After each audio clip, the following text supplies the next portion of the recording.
Assalamualaikum warahmatullahi wabarakatuh.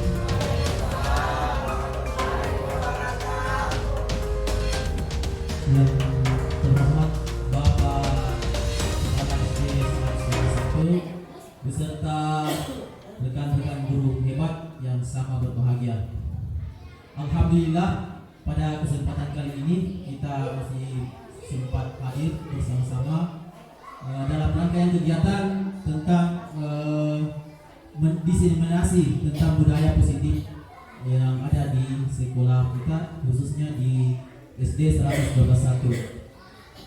Nah, sebelumnya itu saya juga ingin mengucapkan terima kasih yang sebesar-besarnya kepada Ibu Kepala SD 121 beserta rekan-rekan, Bapak Ibu guru hebat atas segala sumbangsinya, partisipasinya dalam membersamai saya dalam melaksanakan kegiatan ini.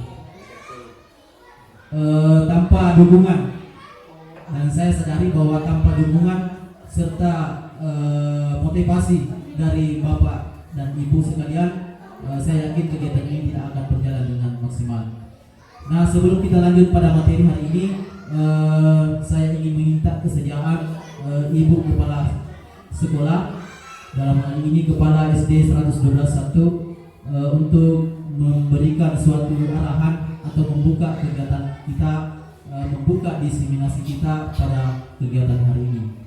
Dan oleh itu kepada Ibu dengan hormat, waktu dan tempat disilakan.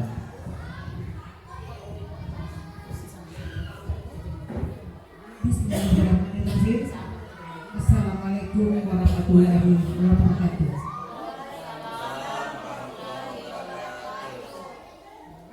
Marilah kita bersama-sama memanjatkan puji dan syukur kehadirat Allah Subhanahu wa taala atas segala nikmat dan karunia-Nya,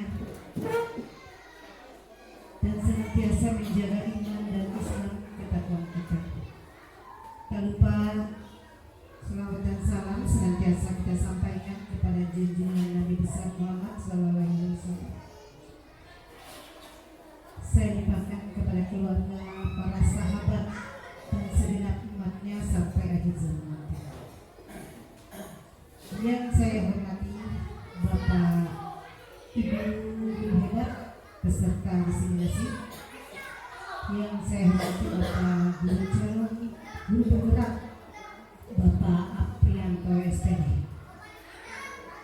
Saya sebagai pimpinan di Satuan Pendidikan SD 1121 sangat mendukung kegiatan ini, yang mana kegiatan ini dilaksanakan untuk meningkatkan pendidikan anak-anak kita, terkhusus anak-anak kita di SD 121. Saya berharap dengan sangat bagi teman-teman yang lain bisa mengikuti jejak teman kita untuk segera mendaftarkan diri sebagai calon guru penggerak. Jadi untuk sekarang itu diharapkan semua untuk mendaftarkan diri, karena calon guru penggerak ke depan ini sangat baik ya Bu. Jadi kita tidak lagi mengikuti pelatihan untuk calon kepala sekolah, pengawas, seperti apa yang sekarang terjadi, sudah terbukti, sudah nyata sekarang. Ada beberapa calon guru penggerak, sudah jadi guru penggerak ya, diangkat jadi kepala sekolah, tidak lagi mengikuti kegiatan pelatihan di Makassar, di kabupaten. Jadi saya sangat berharap kepada Bapak Ibu untuk mengikuti seleksi calon guru penggerak. Jadi marilah kita niatkan bahwa ini buat kemajuan pendidikan anak-anak kita ke depan.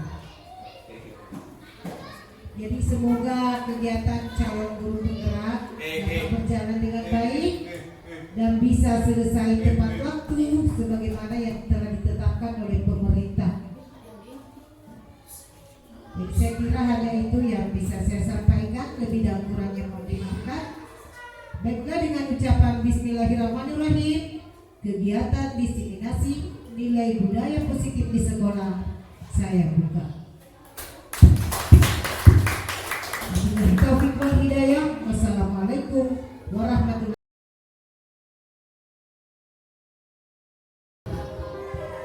Baik, Bapak Ibu guru hebat dan hadirin sekalian, terima kasih untuk Ibu Kepala Sekolah atas sambutannya dan membuka kegiatan kita pada kesempatan kali ini. Baik, Bapak guru hebat, izinkan saya berdiri.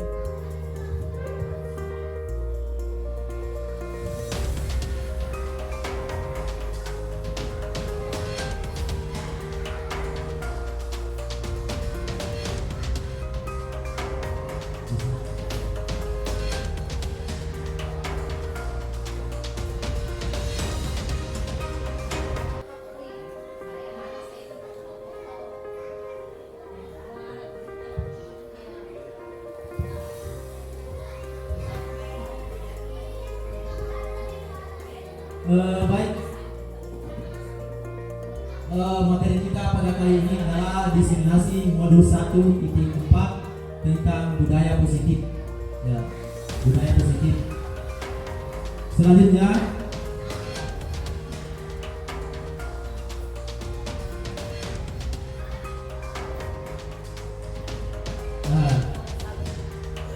baik Bapak Ibu guru hebat semua, mari kita luangkan waktu kita, mari kita meluangkan waktu dan pikiran dan hati kita untuk berdamai sejenak dengan semua beban pikiran kita dan untuk hadir seutuhnya di dalam room ini, di dalam sesi ini. Kita bagaimana kita fokus mengikuti materi pada kegiatan kali ini. Baik Bapak Ibu guru hebat, apapun agenda kita hari ini adalah pembukaan dan acara selanjutnya adalah ice breaking dan selanjutnya serta pemahaman tentang inti, kemudian eksplorasi konsep dan refleksi. Nah, selanjutnya pada kegiatan kita kali ini adalah ice breaking. Mungkin ada teman-teman saya atau Bapak dari guru hebat yang bisa memimpin ice breaking. Buaya mungkin atau Pak Agus. Baik, mungkin saya mohon dengan kesediaannya mungkin bisa berdiri semua dulu. Ya. Baik, waktu berdiri dulu ya. Jadi kata kuncinya adalah ikuti kata guru. Kata guru. Jadi kata kuncinya ketika saya mengucapkan kata guru, maka ikuti instruksi yang apa yang saya ucapkan. Oke? Contoh, misalnya kata guru, tepuk tangan 2 kali. Nah, gitu ya. Kata guru, angkat tangan ke atas. Nah, kedua tangan di pundak. Oke. Bagus. Jadi itu maksudnya. Ya, kuncinya adalah kata guru. Kata guru, tepuk tangan 2 kali. Kata guru, tangan di bahu, kedua tangan di bahu. Ya. Kata guru, tangan di depan dada, kedua tangan depan dada. Ya. Silakan duduk. Baik Bapak Ibu, sekian dari. Silakan duduk. Jadi kata guru, silakan duduk.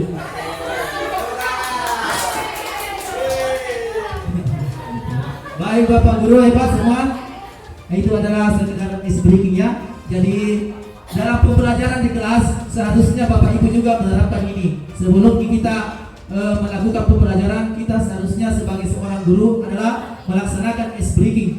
Apa gunanya ice breaking? Artinya bagaimana kita melatih fokus, melatih kesediaan fokus siswa, bagaimana kita melihat kesediaan siswa dalam belajar.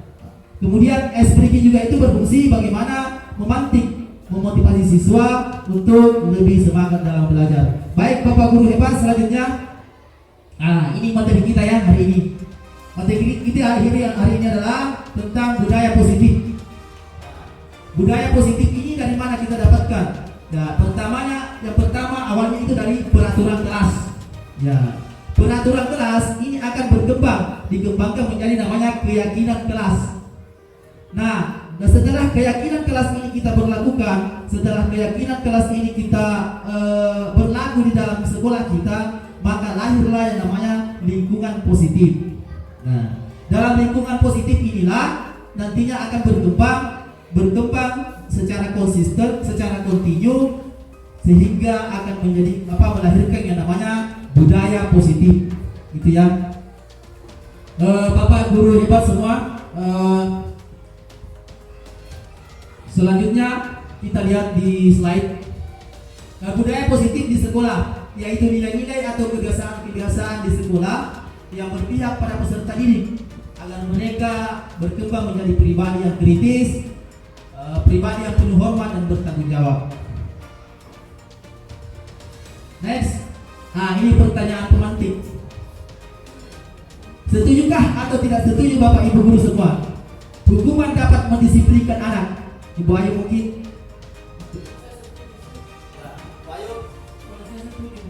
Ibu Ayu setuju.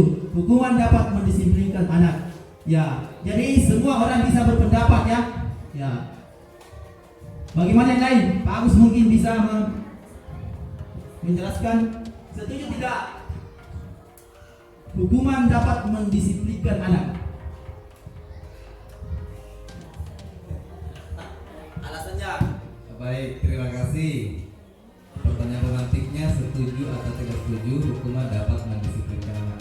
Kalau saya pribadi tidak setuju, because karena untuk yang kata disiplin itu tergantung kebiasaan di kelas bagaimana. Karena buat apa sebenarnya ada hukuman kalau anak sudah disiplin? Jadi hukuman itu tidak ada gunanya bagi anak-anak. Terima kasih. Baik, bagus sekali. Dua pendapat ya masing-masing berbeda ya. Jadi mungkin bisa dari kedua rekan guru hebat ini mempunyai pendapat masing-masing. Tentunya mereka punya alasan sendiri. Kemudian pemberian hukuman dengan hal positif seperti membaca atau membersihkan halaman sekolah dapat meningkatkan disiplin anak. Setuju atau tidak? Setuju ya? Ya. Kemudian memberi penghargaan dapat meningkatkan motivasi pada belajar anak. Pak Jai mungkin setuju tidak?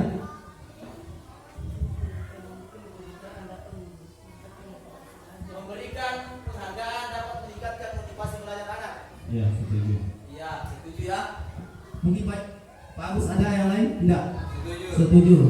Oke. Ini adalah pertanyaan pemantik ya sebelum kita memasuki materi kita pada hari ini. Begitupun pada dalam kelas kita saat kita mengajar, kita akan melaksanakan yang namanya melakukan stimulus kepada siswa dengan mengajukan pertanyaan-pertanyaan pemantik yang ada hubungannya dengan materi yang kita akan ajarkan. Next, baik, selanjutnya topik dalam eksplorasi konsep. Di sini kita akan memahami tentang disiplin positif dan nilai-nilai kebajikan universal. Kemudian ada teori motivasi, hukuman, penghargaan, restitusi. Kemudian ada keyakinan kelas, ada kebutuhan dasar manusia dan dunia berkualitas. Kemudian restitusi 5 posisi kontrol. Kemudian restitusi segitiga restitusi.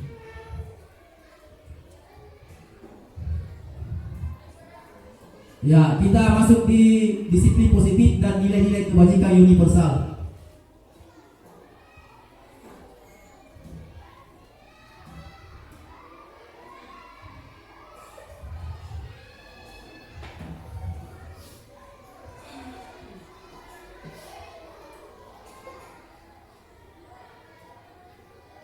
Ya, kita masuk di disiplin positif dan nilai-nilai kebajikan universal.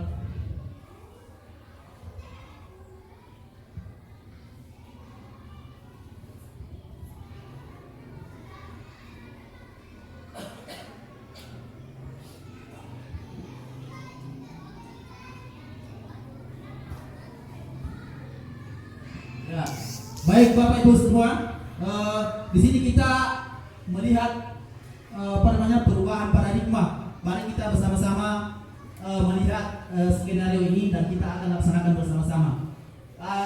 Pada kegiatan ini si A dan si B adalah teman Anda. Nah, kemudian si B ini si A mencoba secari kertas, mensobek secari kertas kecil. Kemudian dia menuliskan benda atau sesuatu yang sangat berharga, ya sangat berharga untuknya. Letakkan di salah satu tangan Anda dan genggam benda tersebut dengan segala daya kita. Buatlah sebuah kepalan. Jadi kita menuliskan sesuatu benda yang paling berharga, kemudian kita masukkan dalam kepalan tangan kita. Teman A, B akan mencoba dengan sebuah tenaga, dengan berbagai cara meminta Anda untuk memberikan benda tersebut. Ya. B membujuk dengan mengancam. Ya, B berupaya mengancam, menghardik, merayu, menyuap, apa saja yang dilakukan untuk membuka kepala tangan Anda. Apa yang kira-kira terjadi? Apa yang kalian lakukan? Ada mungkin yang bisa bercerita? Buaya mungkin. Ya, ceritanya di sini Buaya kira-kira diberi suatu kertas. Artinya dia menuliskan sesuatu yang paling berharga dalam hidupnya. Kemudian dia masukkan ke dalam tangan dia. Kemudian anggaplah si B, Pak Zakaria datang untuk menyuruh membuka kepala tersebut. Dan ternyata ini Buaya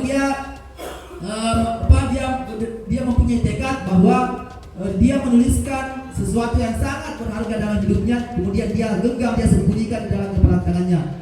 Apa kira-kira yang dilakukan? Ada yang bisa berpendapat? Bagus mungkin. Iya, kalau menurut saya ya bisa saja terjadi perkelahian kalau dipaksa. Karena ini sesuatu yang penting bagi si A, kemudian si B memaksa dengan cara mengancam, menghardik, merayu dan hal-hal yang menurut saya hal negatif caranya membujuk. Kecuali kalau misalnya si B dengan cara yang bagus, dan mungkin bisa saja si A luluh dan memperlihatkan apa yang Anda lakukan. Terima kasih Pak Gus atas tanggapannya. Ya, inilah fungsinya namanya teori kontrol. Bagaimana kita mengontrol diri kita. Ya, bagaimana seseorang itu mengontrol dirinya. Dia tidak akan terpengaruh dengan apapun yang ada di eksternal yang mempengaruhinya. Next. Perubahan teori kontrol di sini ada yang namanya miskonsepsi. Miskonsepsi tentang teori kontrol. Kemudian di sini terbagi atas beberapa bagian tentang ilusi mengontrol murid. Kemudian selanjutnya ilusi bahwa kritik dan membuat orang merasa bersalah dapat menguatkan karakter. Itu miskonsepsi tentang teori kontrol.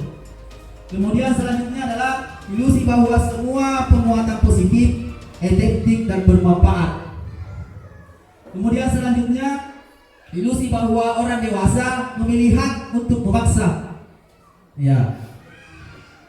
Selanjutnya kita lihat di sini menurut penerapannya dari paparan Dr. William Glasser dalam kontrol teori, dia mengatakan tentang ilusi guru mengontrol murid. Nah, di sini penjelasannya bahwa pada dasarnya kita tidak dapat memaksa murid untuk berbuat sesuatu jikalau murid tersebut memilih. Ya, dia memilih untuk tidak melakukannya. Walaupun tampaknya kita sedang mengontrol perilaku murid tersebut, hal ini karena murid tersebut sedang mengizinkan dirinya dikontrol. Nah, saat itu bentuk kontrol guru menjadi kebutuhan dasar yang dipilih murid tersebut. Nah, teori kontrol yang menyatakan bahwa semua perilaku memiliki tujuan, bahkan terhadap perilaku yang tidak disukai.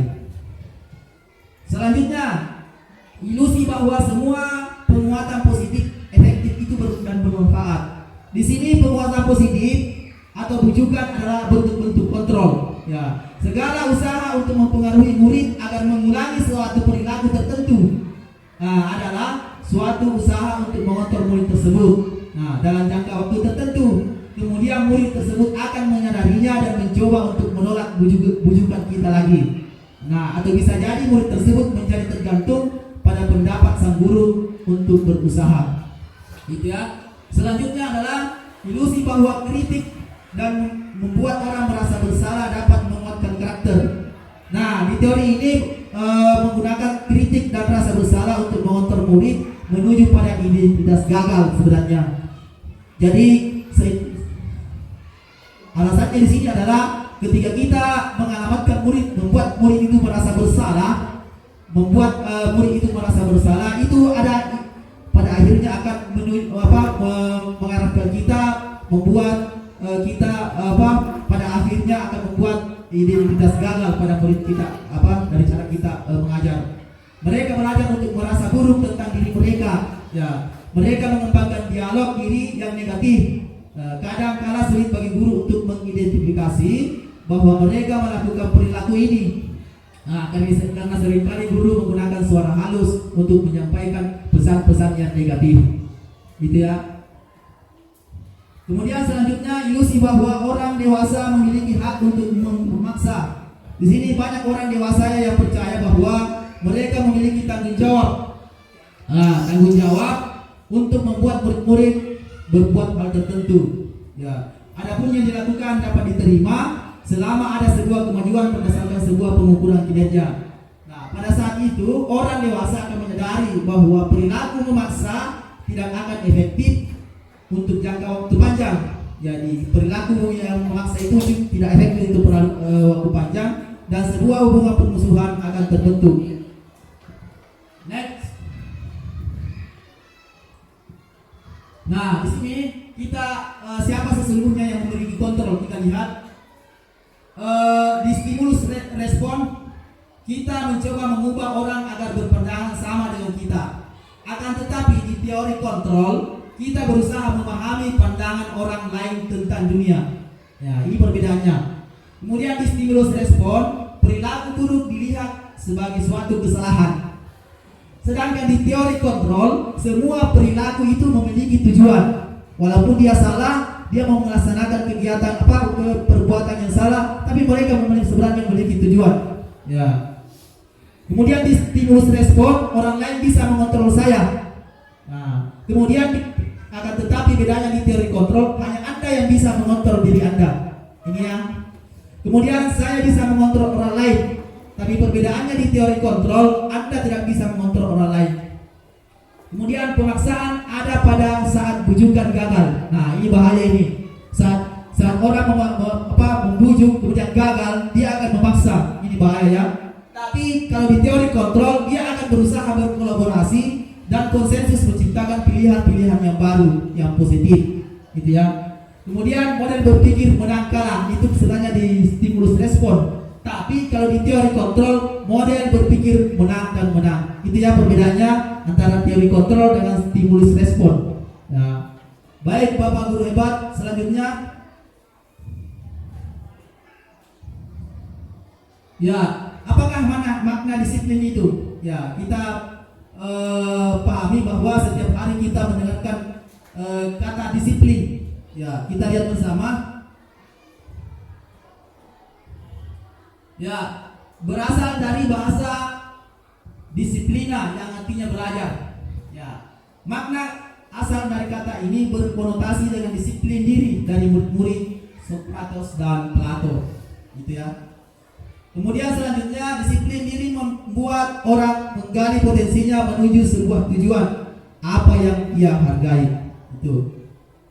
Kemudian selanjutnya dalam budaya kita, makna kata disiplin telah berubah menjadi suatu yang dilakukan seorang pada orang lain untuk mendapatkan kepatuhan. Ya, kecenderungan umum adalah menghubungkan kata disiplin dengan ketidaknyamanan, bukan dengan apa yang kita hargai atau pencapaian suatu tujuan yang mulia. Itu. Nah, di sini pengertian disiplin adalah kemampuan memerintah diri sebenarnya, memerintah diri sendiri dalam mengontrol dan menguasai diri untuk memilih tindakan yang mengacu pada nilai-nilai yang kita hargai dengan penuh tanggung jawab tanpa terperintah atau tanpa perintah dari orang lain. Itu makna disiplin. Ya, atas kesadaran diri kita, bukan karena perintah orang lain. Itu. Selanjutnya nilai-nilai kebajikan universal. Nah, di sini nilai-nilai kebajikan universal, di sini kita lihat bahwa menurut Dr. William Glasser, setiap perilaku perbuatan memiliki suatu tujuan. Ya. Kemudian yang kedua, dengan mainkan nilai kebajikan yang diyakini seseorang, maka motivasi intrinstiknya akan terbangun sehingga menggerakkan motivasi dari dalam untuk mencapai tujuan mulia yang diinginkan. Itu menurut dosen. Nah, selanjutnya kita di Indonesia, nilai-nilai kebajikan yang ingin dicapai setiap anak Indonesia yang sekarang ini kita digadang-gadang dan sedang digaung-gaungkan adalah profil pelajar Pancasila yang mana mempunyai 6 dimensi. Ya, ini beriman dan bertakwa pada Tuhan Yang Maha Esa, mandiri, bernalar kritis, berkehidupan global, bergotong royong, dan kreatif. Itu ya. Baik Bapak Ibu guru hebat, selanjutnya. Nah, ini teori motivasi perilaku manusia. Ya. Teori motivasi eksternal. Ini artinya eksternal berarti dia berasal dari luar, dari pengaruh orang lain. Ya. Pengaruhnya adalah untuk menghindari ketidaknyamanan atau hukuman. Apa yang terjadi bila saya tidak melakukannya? Ya. Apa yang terjadi ketika saya tidak menggunakan helm? Berarti dia menghindari hukuman. Berarti dia tidak takut. Artinya bukan karena dari kesadaran diri, tapi dari pengaruh orang lain. Berarti dia ini menggunakan helm karena dia takut hukuman. Ya, itu maksudnya dari motivasi eksternal. Untuk mendapatkan imbalan dari orang lain atau institusi yang apa yang saya dapatkan apabila saya melakukannya. Nah, ini juga pengaruh motivasi dari luar, eksternal. Ya, seseorang melakukan kegiatan itu hanya ingin mendapatkan yang namanya imbalan atau upah. Itu hampir sama dengan yang pertama tadi, menghindari ketidaknyamanan hukuman. Ya, seseorang melakukan tindakan hanya untuk menghindari hukuman, hanya untuk supaya mereka tidak dihukum. Ya, itu ya. Kemudian yang ketiga, motivasi motivasi internal. Saya kira ini motivasi yang paling tinggi karena ini berasal dari dalam diri kita yang tujuannya artinya melahirkan disiplin positif. Jadi ini nanti motivasi internal inilah yang akan melahirkan yang namanya disiplin positif. Ya. Untuk menghargai diri sendiri, saya menjadi orang yang seperti apa bila saya melakukannya. Ya, ini pemikiran internal, artinya pengaruh dari dalam diri kita sendiri. Ya, apa yang saya lakukan? Artinya apa yang terjadi ketika saya tidak menggunakan helm? Ya, dia menyadari bahwa ketika dia tidak menggunakan helm, itu akan berdampak buruk bagi dirinya sendiri. Ya, bukan karena takut polisi, tapi dia tidak memakai helm karena dia menyadari bahwa apabila dia tidak menggunakan helm itu akan berdampak bagi dirinya sendiri, berdampak bagi keselamatannya sendiri. Itu adalah motivasi dari internal, motivasi dalam diri kita. Kemudian selanjutnya merdeka menurut Ki Hajar Dewantara. Ya, jadi merdeka itu artinya tidak hanya terlepas dari perintah, akan tetapi juga cakat memerintah diri sendiri. Ya, maknanya bahwa jika kita tidak bisa mendisiplinkan diri, maka kita mengizinkan orang lain untuk mendisiplinkan kita. Gitu ya. Saya ulang, jika kita tidak bisa mendisiplinkan diri, maka kita mengizinkan orang lain untuk mendisiplinkan kita. Kemudian selanjutnya, jika kita tidak bisa memerintah diri, maka kita mengizinkan orang lain untuk memerintah kita. Itu kata kuncinya. Baik Bapak Guru hebat. Nah, di sini kita tampilkan dihukum oleh penghargaan. Nah, ini ya, dihukum oleh penghargaan. Nah, bahwa penghargaan berlaku sama dengan hukuman. Gitu ya. Artinya meminta atau memujuk seorang melakukan sesuatu untuk memenuhi suatu tujuan tertentu dari orang lain, atau meminta atau memujuk dorongannya eksternal, akan ada faktor ketergantungan. Beberapa dampak pemberian penghargaan menurut Alfikon. Ya, di sini ya kita lihat pengaruh jangka panjang atau pendek. Kemudian penghargaan itu menghukum. Ya, penghargaan itu menghukum. Kemudian penghargaan tidak efektif. Nah, ini menurut Alfikon. Kemudian penghargaan mengurangi ketepatan. Nah, mungkin Bapak Ibu guru hebat bisa melihat. Sebelum saya mempelajari modul ini, saya juga mengira bahwa dengan memberikan penghargaan kepada anak itu akan berdampak positif. Tapi nyatanya setelah saya mempelajari modul ini, ternyata memberikan penghargaan kepada anak itu sama dengan menghukum. Sebenarnya sama dengan menghukum. Ini menurut teori Alfibon. Ya, itu ya. Seperti seseorang umpamanya dia ingin berusaha untuk berhenti merokok. Dia tidak akan pernah bisa berhenti merokok apabila dia hanya ingin meminta imbalan agar dia berhenti merokok, digaji untuk merokok. Tetapi jika itu pengaruhnya dari dalam, intrinsik dari dalam, maka dia akan berusaha berhenti merokok atas dasar kesadaran dari dirinya sendiri. Ya, itulah mengapa Alfibon mengatakan bahwa penghargaan itu sama halnya menghukum. Memberikan penghargaan kepada siswa itu sama halnya dengan menghukum siswa. Itu sebenarnya. Baik, penghargaan mengurangi ketepatan. Baik, untuk slide selanjutnya saya buka. Nah, ini yang pertama ya penjelasannya. Bahwa penghargaan hanya berlaku untuk seseorang yang melakukan sesuatu hanya dalam jangka pendek. Artinya pengaruhnya itu hanya dalam jangka pendek.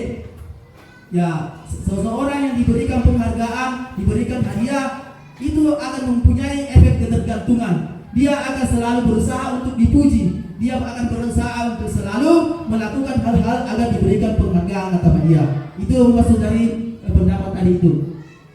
Kemudian jika seorang mengharapkan suatu penghargaan dan tidak mendapatkannya, maka orang tersebut akan kecewa dan berkecil hati. Kemungkinan ia tidak akan berusaha sekeras sebelumnya lagi. Itu. Kemudian tadi yang kedua dikatakan bahwa penghargaan merusak hubungan. Ya, sebagai contoh, jika seorang diberi penghargaan atau dipuji di depan orang banyak, maka orang lain akan merasa iri. Itu.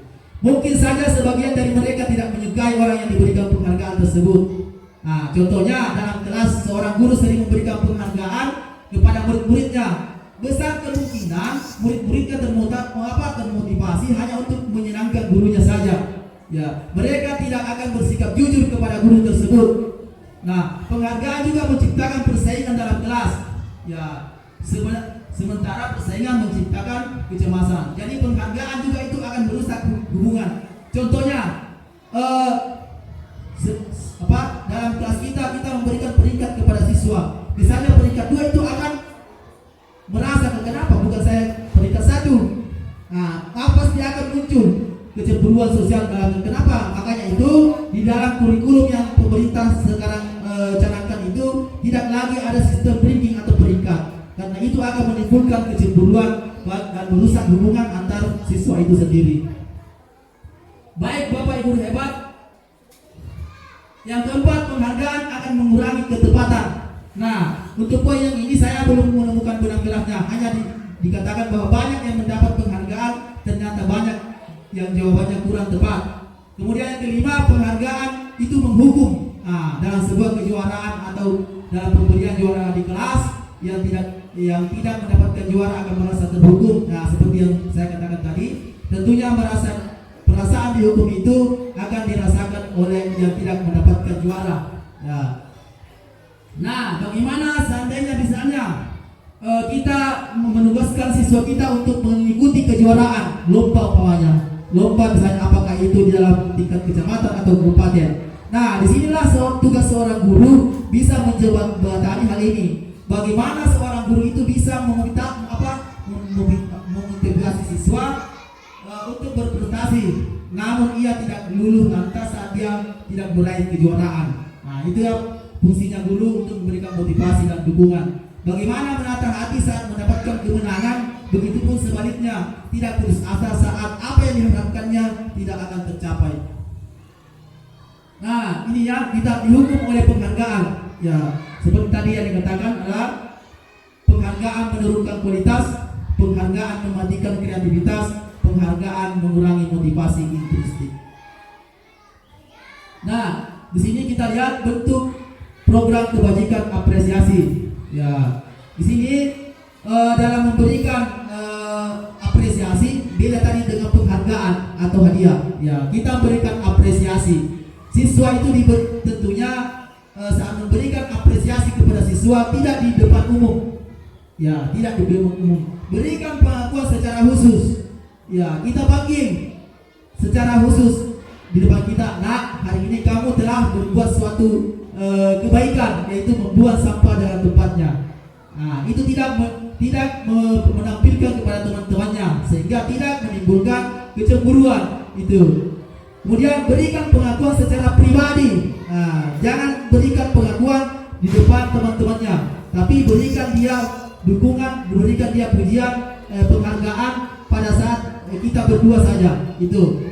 Kemudian berikan pengakuan secara konsisten. Ya, konsisten artinya saat dia melakukan suatu kebaikan, praktik baik, maka berikan dia suatu apresiasi. Ya, kemudian fokus pada proses. Nah, seperti kita siswa itu kita berikan suatu ulangan pekerjaan. Tentunya tantangan itu berbeda antara siswa yang kompleksitasnya lebih tinggi pengetahuannya daripada yang rendah. Jadi tantangannya pun tidak mungkin sama. Misalnya siswa yang punya kompetensinya rendah mungkin kita kasih dengan perkalian 1-2. Nah, siswa yang kompetensinya tinggi, kompleksitasnya tinggi itu kita kasih perkalian 10. Nah, tentunya dari hal ini kita akan semua itu akan membuka motivasi kepada siswa untuk berlomba-lomba bagaimana mereka untuk melaksanakan tantangan tersebut. Baik, selanjutnya Bapak Ibu, contoh sini pengakuan atau apresiasi kebajikan. Ya, kemarin saya perhatikan nilai empatimu besar sekali, umpamanya. Saat apa? Ya, kita katakan saat apa kau mendapatkan nilai rasa empatimu? Saat kau menolong murid baru di kelas kita. Nah, itu. Kemudian saya menghargai kepedulianmu. Ya, kita katakan kepedulianmu. Katakan kepedulian apa yang kau saya hargai. Artinya pada saat kamu membantu teman-temanmu di tugas kelompok. Nah, kita katakan situasinya supaya mereka siswa ini dia harga itu saya dalam rangka apa. Jadi kita terangkan, oh kamu membantu teman-temanmu mengerjakan tugas kelompok. Kemudian terima kasih untuk apa rasa tanggung jawabmu. Ya, tanggung jawabmu itu apa? Pada saat kamu memungut kertas berserakan di lantai. Nah, itu adalah bentuk apresiasi kita kepada siswa kita saat kita menghadapi siswa kita membuat praktik baik. Nah, jadi siswa kita melakukan praktik baik. Artinya kita tidak memberikan suatu penghargaan atau hadiah, tetapi memberikan apresiasi kebajikan kepada mereka. Baik Bapak Guru hebat, selanjutnya saya ingin bertanya pada Bapak Ibu. Ini kita ada slide. Mencatat 100 kali dalam buku kalimat, saya tidak akan terlambat lagi karena terlambat ke sekolah. Apakah itu hukuman atau konsekuensi? Sebelumnya saya tanya dulu Bapak Ibu, apa itu hukuman, apa itu konsekuensi? Apa perbedaannya kira-kira? Atau mungkin sama, ada yang berpendapat bahwa hukuman dan konsekuensi itu sama? Bu Asia mungkin bisa menjelaskan atau menyebutkan apakah hukuman atau konsekuensi itu sama Bapak Ibu? Ya, tugas kita adalah menyebutkan perbedaan hukuman dan konsekuensi. Ada yang bisa membantu saya? Ya, jadi bagus mungkin bisa. Yang lain, mungkin yang lain lagi. Bang Zakaria. Jadi lihat ya, Ibu Jamila mungkin. Ibu Jamila. Jadi di sini kita lihat perbedaan hukuman dan konsekuensi. Beda tidak? Beda. Ya, beda. Pak Agus mungkin yang menyebutkan. Kalau menurut saya konsekuensi itu adalah akibat yang harus dipertanggungjawabkan dari apa yang anak-anak lakukan. Sedangkan kalau hukuman itu bervariasi. Terkadang pihak dari luar yang menentukan apa hukuman yang didapat oleh anak. Jadi berbeda. Baik, suatu pendapat yang bagus sekali. Terima kasih Pak Agus. Kita lihat dulu. Mencatat 100 kali di dalam hukuman atau konsekuensi? Hukuman. Hukuman. Hukuman. Ya. Lari mengelilingi lapangan basket 2 kali karena terlambat hadir di sekolah. Hukuman. Hukuman. Bagus. Murid diminta push up 15 kali karena tidak menggunakan masker ke sekolah. Hukuman. Hukuman. Menggantikan kertas dua teman yang telah dicoret-coret. Konsekuensi. Konsekuensi. Ya, jadi secara perlahan-lahan ya sudah terbuka pemahaman Bapak Ibu. Membersihkan tumpahan air di meja tulis karena tersenggol pada saat belajar. Konsekuensi. Kemudian guru disuruh untuk tidak mengenakan sepatu seharian di sekolah karena tidak mengenakan sepatu hitam. Konsekuensi ini karena dia tidak menggunakan sepatu. Ya. Kenapa? Ya. Kedua nih korong. Hukuman atau konsekuensi? Ya. Lari mengelilingi lapangan. Lari mengelilingi lapangan basket karena terlambat sebelumnya untuk mata pelajaran PJOK. Apa? Ya, itu jawabannya. Itu ya. Itu bisa lihat. Bapak Ibu guru hebat. Apa perbedaannya hukuman dan konsekuensi tadi? Jadi kita dapat menyimpulkan bahwa hukuman itu sesuatu yang diterima kepada anak tidak ada hubungannya dengan apa yang dia lakukan. Ya, sedangkan konsekuensi itu adalah sesuatu yang dikerjakan oleh anak ada hubungannya dengan apa yang dia kerjakan.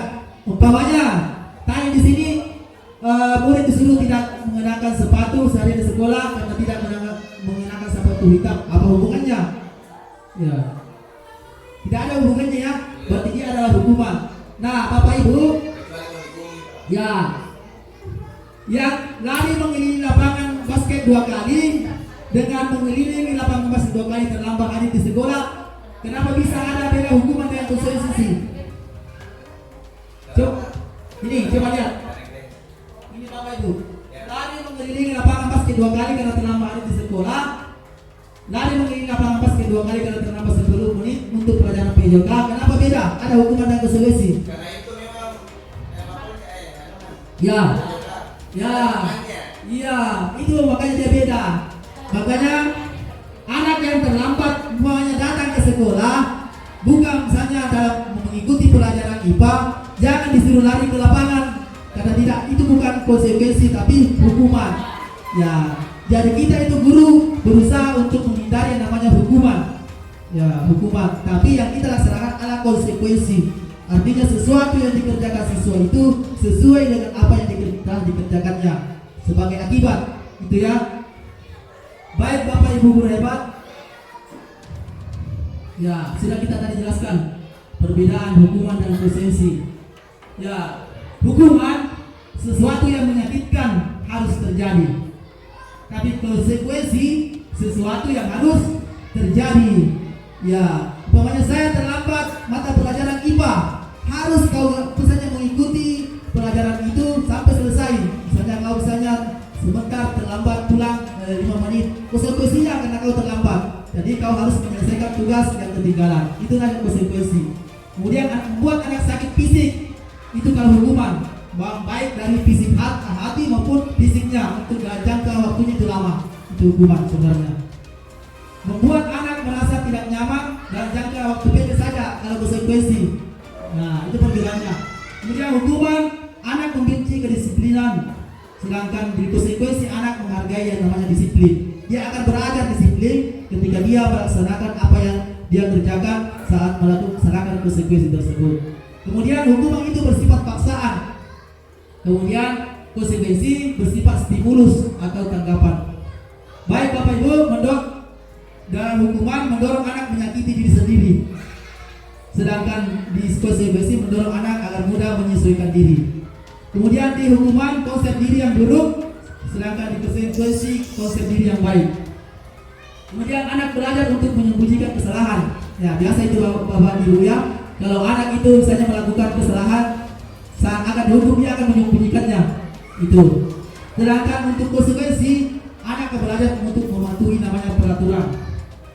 Kemudian selanjutnya, marah, bersalah, dipermalukan atau merasa tidak dihargai saat dihukum. Sedangkan di konsekuensi, dia akan kehilangan hak, dibuat tidak nyaman, diasingkan untuk sementara. Jadi waktunya ini berbedanya, waktunya cuma sementara saja. Sedangkan kalau dihukum itu waktunya itu akan berdampak dalam jangka waktu lama. Baik Bapak Ibu guru hebat, selanjutnya kita masuk ke restitusi. Restitusi, apa itu restitusi? Ya, ini ada hubungannya tadi dengan hukuman, konsekuensi. Nah, restitusi adalah proses menciptakan kondisi bagi murid untuk memperbaiki kesalahan mereka sehingga mereka bisa kembali pada kelompok mereka dengan karakter yang lebih kuat. Ya, ini menurut dosen. Restitusi juga merupakan proses kolaboratif yang mengajarkan murid untuk mencari solusi masalah mereka, ya, dan membantu murid berpikir tentang seperti apa yang mereka ingin menjadi tujuan mulia dan bagaimana mereka harus memperlakukan orang lain. Itu restitusi. Jadi biasa kita menghadapi siswa, menghadapi siswa yang bermasalah, maka jalan terakhirnya adalah melakukan restitusi, itu untuk menyelesaikan permasalahan. Nah, di sini kita lihat perbedaan hukuman dengan disiplin. Ya, hukuman itu identitas gagal, sedangkan disiplin identitasnya sukses, gitu ya. Ya, sesuatu yang menyakitkan harus terjadi, sesuatu harus terjadi konsekuensi, kemudian restitusi merupakan pilihan. Nah, di sini ada keterkaitan. Tidak nyaman untuk murid anak untuk jangka waktu panjang. Kemudian di konsekuensi tidak nyaman untuk anak murid dalam jangka waktu pendek. Nah, restitusi adalah menguatkan murid anak dalam jangka waktu panjang. Kemudian korban, kalau di hukuman korban mendapatkan keadilan, sedangkan di konsekuensi korban bisa diabaikan. Kemudian restitusi korban mendapat ganti. Artinya di konsekuensi ini korban diabaikan, tetapi saat kita melakukan restitusi maka korban akan dijamin dia akan mendapatkan pengganti dari kerugian. Umpamanya seseorang anak itu dihilangkan pulpennya, maka setelah melakukan restitusi itu maka korban akan mendapatkan gantinya. Begitu maksudnya. Baik Bapak Ibu, kita lanjut di slide selanjutnya. Ciri-ciri restitusi, yang 9 ciri restitusi. Nah, artinya kita melakukan restitusi itu bukan untuk menebus kesalahan anak, namun untuk belajar dari kesalahan yang anak perbuat. Kemudian memperbaiki hubungan, kemudian menawarkan kepada anak. Artinya saat kita melakukan restitusi kepada anak, kita menawarkan, bukan dengan memaksa. Artinya kau harus, misalnya dia mengganggu temannya dengan menghilangkan pulpennya, nah kita menuntut dengan membayar 10.000 umpamanya, itu kan semuanya paksaan. Selanjutnya restitusi mencari kebutuhan dasar yang mendasari tindakan. Kemudian restitusi fokus pada karakter bukan tindakan. Kemudian restitusi fokus pada solusi. Kemudian restitusi mengabaikan murid yang berbuat salah pada kelompoknya. Selanjutnya materi ketiga adalah keyakinan kelas. Ya, ini keyakinan kelas Bapak Ibu.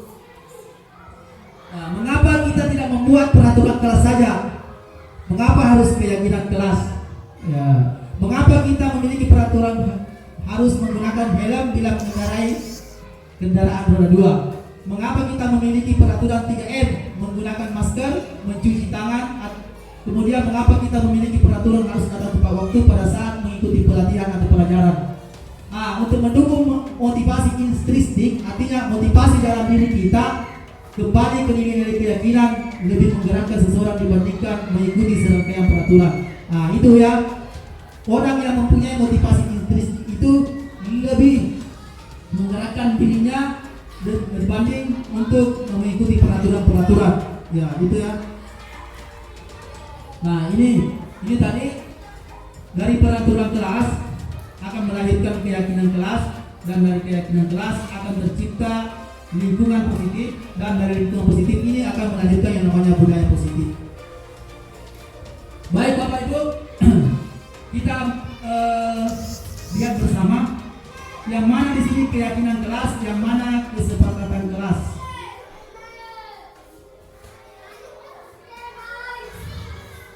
Mungkin ada bisa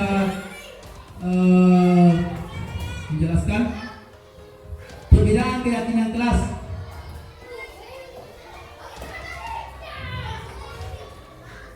Coba kita yang warna putih, kesepakatan kelas. Kami guru dan murid yang saling menyayangi. Itu kesepakatan kelas atau keyakinan kelas.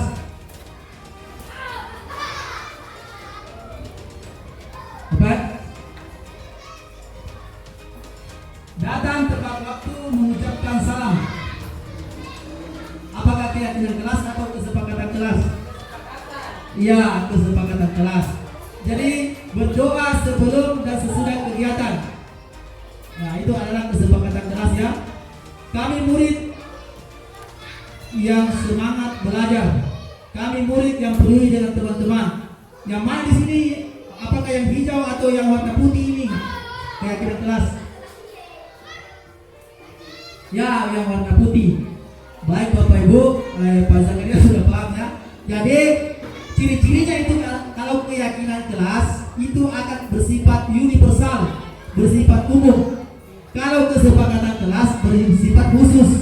Misalnya datang tepat waktu mengucapkan salam. Misalnya datang tepat waktu berarti keyakinan kelasnya adalah disiplin. Kami senantiasa disiplin. Itu keyakinan kelasnya. Itu bedanya Bapak Ibu ya.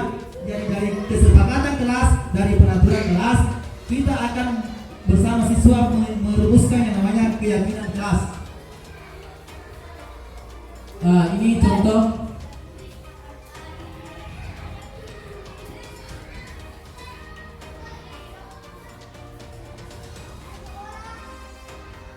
Nah, kita lihat ini. Selalu kembalikan buku ke tempatnya. Apakah ini keyakinan kelas atau bukan? Ya, kesepakatan kelas. Dilarang mengganggu orang lain. Ya, keyakinan. Hadir di 15 menit sebelum pembelajaran dimulai. Kesepakatan. Dilarang melakukan kekerasan. Nah, ada bilang keyakinan. Dilarang menggunakan narkoba. Bergantian menunggu giliran. Nah, gunakan masker. Kesepakatan. Jangan berlari di kelas atau koridor. Nah, kita lihat. Dia semuanya kesepakatan di sini ya, tapi nilainya keyakinan kelasnya itu 4. Ya. Selalu kembalikan buku ke tempatnya, kesepakatan kelasnya. Nilai keyakinan kelasnya adalah tanggung jawab. Ya. Dilarang mengganggu orang lain. Keyakinan kelasnya adalah menghormati, saling menghormati. Hadir 15 menit, kesepakatannya, peraturan kelasnya, keyakinan kelasnya menghormati orang lain ya, atau berkomitmen. Dilarang melakukan kekerasan, berarti keselamatan.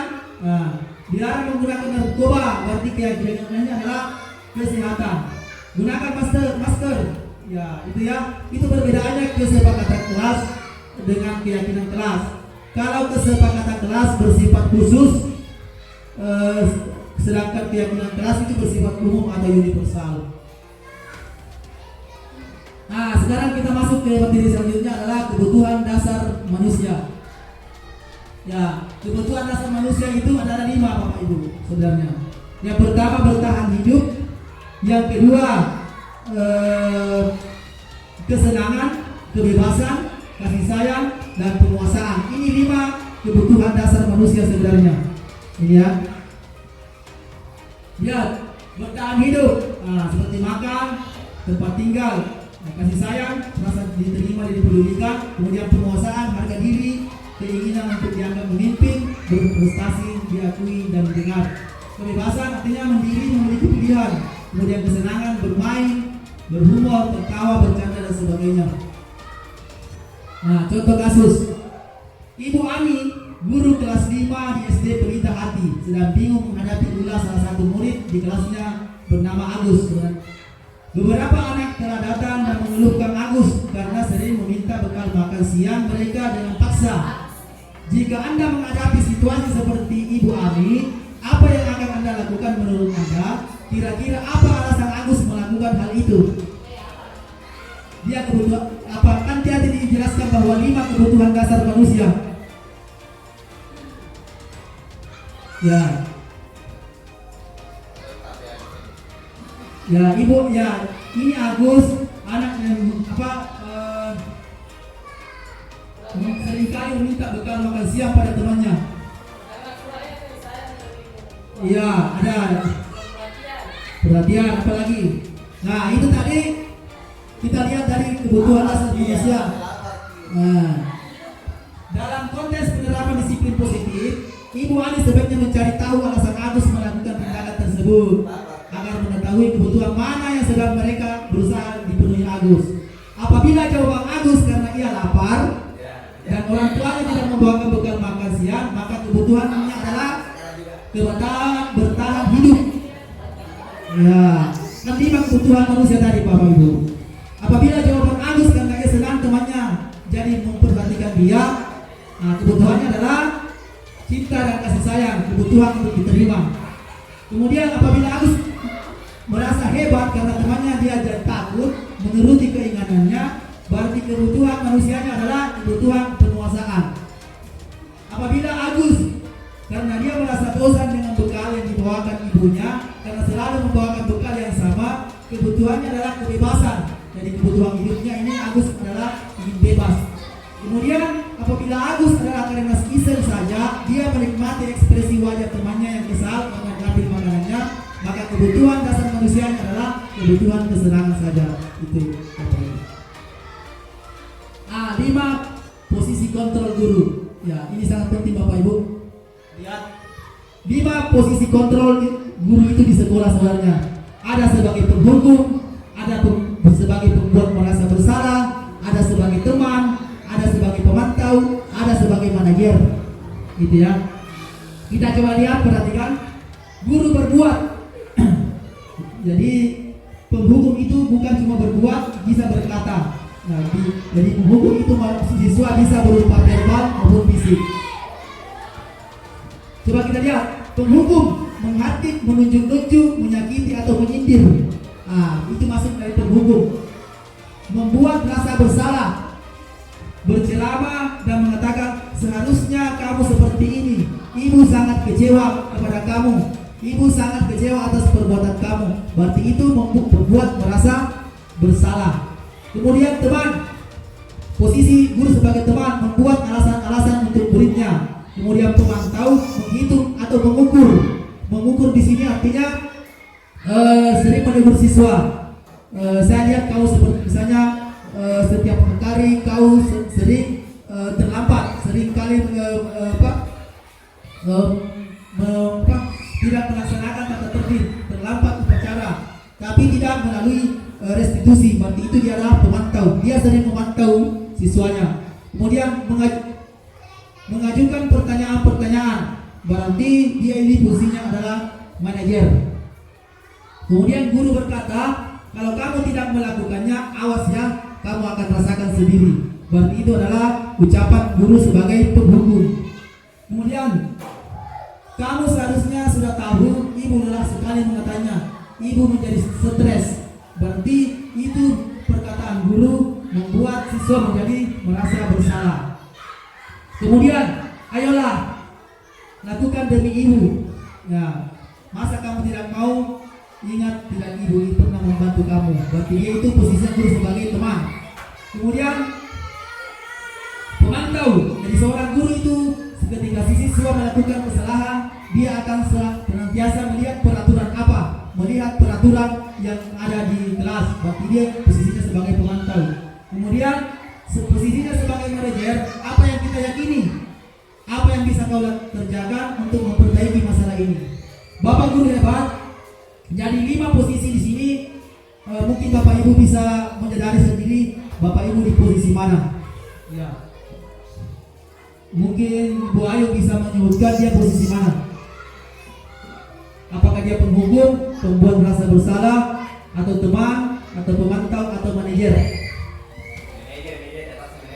Ya, manajer ya, ya bagus. Karena posisi yang tertinggi di sini Bapak Ibu adalah posisi manajer.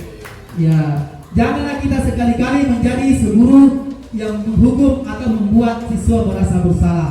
Tapi marilah kita bersikap sebagai guru, sebagai seorang manajer, ataukah sekali-kali sekali-kali menjadi teman atau sekali-kali menjadi pemantau, gitu ya, Bapak Ibu. Kita tinggalkan ini. Selanjutnya, saya kecewa sekali dengan kamu. Berarti ini adalah penghukum, pembuat rasa bersalah, manajer atau teman. Saya kecewa sekali dengan kamu. Yang kedua Pak tadi. Pembuat rasa bersalah. Ya. Kamu tidak pernah benar melakukannya.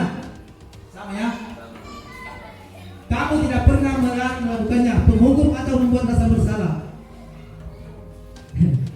Ayolah lakukan demi ibu dan bapak. Nah, sebagai teman. Apakah kamu mau mendapatkan stiker bintang hari ini? Ya. Yang keempat sebagai teman. Yang ketiga pembuat apa? Yang keempat. Ya. Ya. Manajer, bagaimana kamu bisa menyelesaikan masalah ini? Manajer ya. Manajer, kamu selalu yang paling terakhir. Nah, pembuat rasa bisa juga dia penghukum. Coba kita lihat. 2 jam Bapak Ibu. Ya, konsumsinya sebentar Bapak Ibu ya. Baik, selanjutnya kita lewati saja Bapak Ibu ya.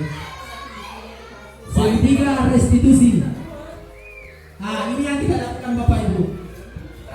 Nah, segitiga restitusi terakhir. Nah, dalam langkah-langkah segitiga restitusi itu terdiri dari 3. Yang pertama menstabilkan identitas, yang kedua validasi kebutuhan, kemudian yang ketiga menanyakan keyakinan. Ya, seorang siswa ketika dia melakukan pelanggaran, kita akan melakukan langkah namanya segitiga restitusi. Yang pertama kita menstabilkan identitas dulu. Ya, seperti dengan mengucapkan kamu bukan satu-satunya yang pernah melakukan kesalahan ini. Semua orang pasti pernah yang melakukan namanya kesalahan. Jangan dibentak, kau lagi ini yang melakukan kesalahan, kamu lagi yang hari ini melakukan kesalahan. Itu tidak seperti itu Bapak Ibu ya, tapi menstabilkan identitas. Kemudian validasi kebutuhan. Validasi kebutuhan di sini Bapak Ibu. Setelah kita melakukan menstabilkan identitas, kita validasi kebutuhan.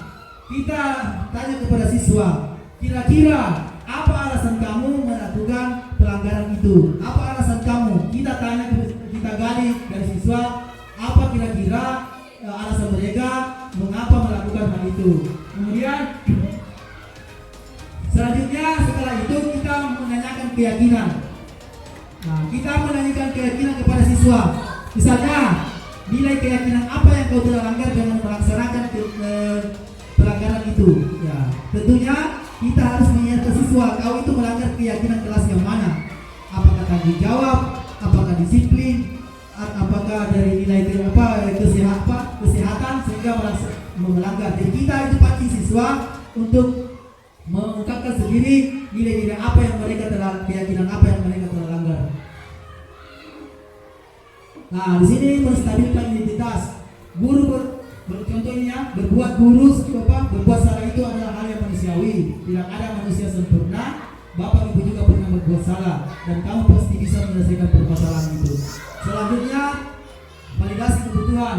Guru berkata kamu bisa saja melakukan hal yang lebih buruk, tapi Bapak Guru bersyukur kamu tidak melakukannya, seperti menyakiti temanmu, mencapak temanmu, ketika kamu cuma merobek kertas pekerjaan temanmu. Nah, itu ya. Kemudian kamu boleh tetap berusaha menjadi sikap itu, tapi tambahkan sikap yang lain, seperti kamu harus tetap berusaha bersabar umpamanya. Kemudian maukah kamu belajar cara lain untuk mendapatkan yang apa yang kamu butuhkan tanpa harus mengikut temanmu atau memaksa temanmu. Selanjutnya adalah menanyakan keyakinan kelas di sini ya. Kita sekali tadi kita menanyakan keyakinan kepada siswa, keyakinan kelas apa yang mereka siswa langgar. Baik Bapak Guru hebat.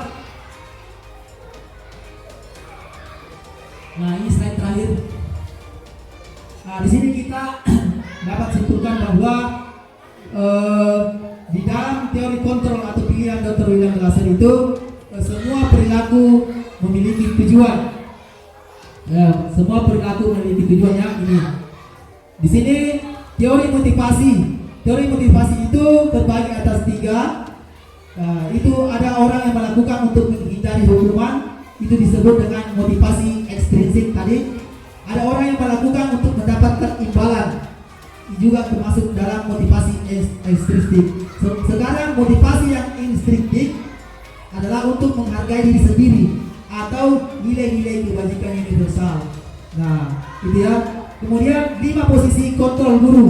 Ya, kontrolnya ini adalah penghukum, pembuat merasa bersalah, sebagai teman, sebagai pemantau, sebagai manajer. Jadi posisi yang tertinggi sebagai guru itu adalah sebagai seorang manajer. Kemudian 5 kebutuhan dasar manusia adalah bertahan hidup, penguasaan, kasih sayang, rasa diterima, kesenangan, dan kebebasan. Nah, baik Bapak Ibu guru hebat, seorang guru ketika dia menyelesaikan suatu masalah, dia akan berusaha berfungsi sebagai seorang manajer yang tentunya menyelesaikan masalah dengan segitiga restitusi. Segitiga restitusi itu yang mana? Yang pertama, menstabilkan identitas, kemudian memvalidasi kebutuhan, kemudian menanyakan keyakinan kelas yang mereka telah sepakati bersama. Itu Bapak Ibu materi kita hari ini. Dari kesimpulan dalam materi kita pada hari ini, kita dapat menyimpulkan bahwa materi kita hari ini bahwa budaya positif itu dapat kita dapatkan tentunya berawal dari namanya peraturan kelas.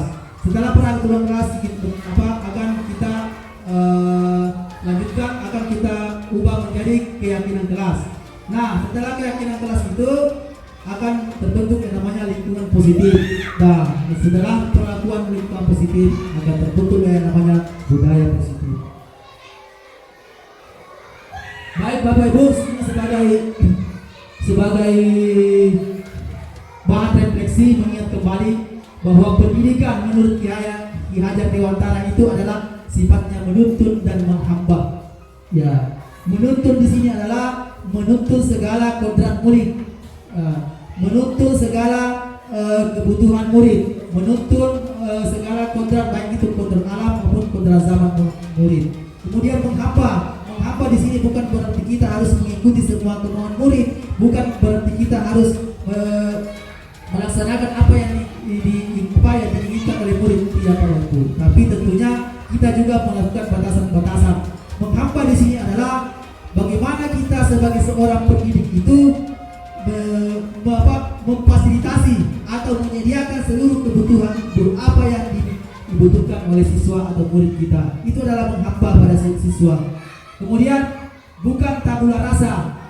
Jadi teori tabula rasa ini adalah teori yang dikembangkan di dunia barat, bahwa semua siswa, semua anak yang dilahirkan itu adalah seperti bagaikan kertas pusi atau kertas kosong. Itu teori tabula rasa. Tapi Bapak Ki Hajar Dewantara ini menentang teori tabula rasa. Karena menurut Bapak Ki Hajar Dewantara, semua atau anak yang lahir itu merupakan terdapat tulisan yang buram. Jadi anak itu sudah lahir memang bukan kertas kosong, tapi sudah ada tulisan yang buram. Tugas kita sebagai pendidik, sebagai guru adalah menebalkan tulisan-tulisan buram tersebut agar terlihat menjadi jelas. Agar menjadi apakah anak tersebut akan menjadi agar anak tersebut menjadi orang yang baik dan berlaku positif. Kemudian pendidik itu seperti seorang petani. Ya, seorang petani. Jadi tugas kita ini seorang guru agar siswa kita itu menjadi pribadi yang selamat dan bahagia adalah bagaimana kita membimbing siswa itu seperti seorang petani. Misalnya seorang petani dia menanam padi, jangan dia menanam padi dan mengharapkan apabila dia menanam padi dan tidak diberikan pupuk, tidak dipelihara dengan baik, jangan mengharap dia guru ini akan mendapatkan hasil atau panen dari padi tersebut dengan hasil yang lebih baik. Ya, seorang petani jangan mengharapkan jagung apabila yang ditanamnya itu adalah padi. Seorang guru jangan mengharapkan padi apabila apabila yang ditanamnya itu adalah jagung. Itu adalah filosofi dari Bapak Ki Hajar Dewantara. Jadi kita itu adalah sebagai penuntun, guru sebagai menuntun dan menghamba kepada anak kita. Baik Bapak Ibu guru hebat, sekian dari materi dari saya pada hari ini. Terima kasih atas kesempatan yang diberikan. Saya ucapkan kepada Bapak Ibu terima kasih yang sebesar-besarnya. Terima kasih yang tak terhingga atas kesediaan waktu yang diberikan kepada saya. Dan saya akhiri kegiatan diseminasi kita pada hari ini dengan ucapan Subhanakallahumma rabbana wa bihamdik asyhadu an la ilaha illa anta astaghfiruka wa atubu ilaik. Assalamualaikum warahmatullahi wabarakatuh.